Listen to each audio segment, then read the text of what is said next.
Photo courtesy, Delhi Car, Swimming Australia Limited. Editorial content for the Commonwealth Games coverage is sponsored by Tritonwear. Visit tritonwear.com for more information on our sponsor. For full Swimming World coverage, check event coverage page. By David Reader. Cate Campbell made her international racing debut for Australia in the summer of 2007 when she was just 14 years old. At 15, she swam at her first Olympics and won her first 2 medals. In short, she's been around a long time, and this week at the Commonwealth Games, she is swimming as fast as she ever has. Now 25, Campbell opened her week anchoring Australia's 4x100 free relay to a new world record, putting in an amazing 51.00 split. Yes, that's the fastest in history. That was obvious right away, but by how much? The previous best split ever belonged to Cate's younger sister Bronte, who split 51.77 at the 2015 World Championships. Not counting relay leadoffs, like Sarah Sjöström's 51.71 from last year's World Champs, Campbell split 3/4 of a second faster than anyone else ever had. Her previous personal best split was a 51.80 from the Olympics in Rio. As for the 50 free, Campbell put up a time of 23.88 in Friday's semi-finals, a time only she and 4 others, Sjöström, Britta Stefan, Naomi Kromowidjojo and Therese Alshammer, have ever matched or bettered. Already this season, Campbell has matched her season best with a 23.79 at Australia's trials last month. Over the next 4 days of racing in Gold Coast, Campbell has the 50 free final as well as all 3 rounds of the 100 free and 50 fly, plus the medley relay. And you have to think that world records are a possibility, even if those Sjöström took those sprint-free world records to obscene levels last summer in Budapest with her 51.71 in the 100 and 23.67. Campbell did not compete at that World Championships, but she was in Budapest to support Bronte and other friends and to provide some analysis for Australian television. Hours before the Swede claimed the mark, Campbell explained that watching on as her world record went down would help motivate for her as she returned to full-time training and racing in 2018. It seems to have worked.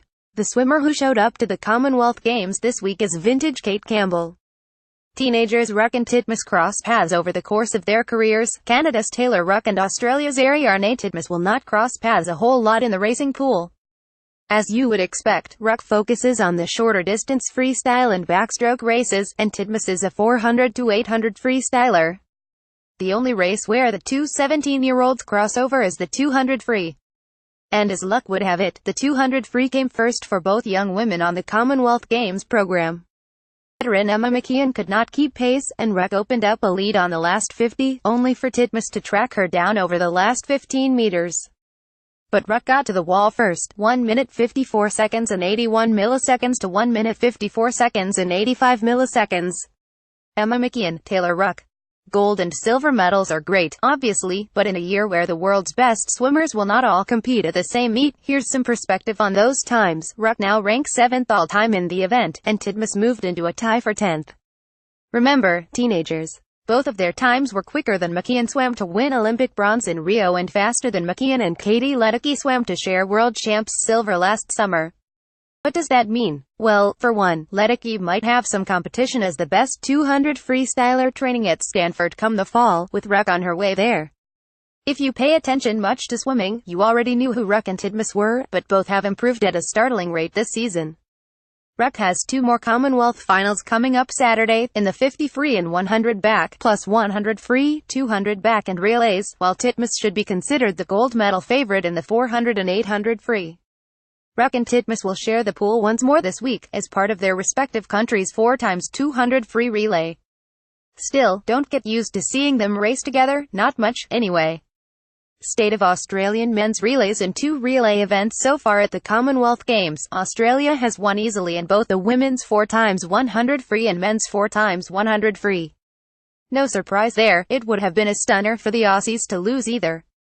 As for what's to come, the women might get a challenge from Canada in the 4x200 free relay, but the medley should be theirs to lose.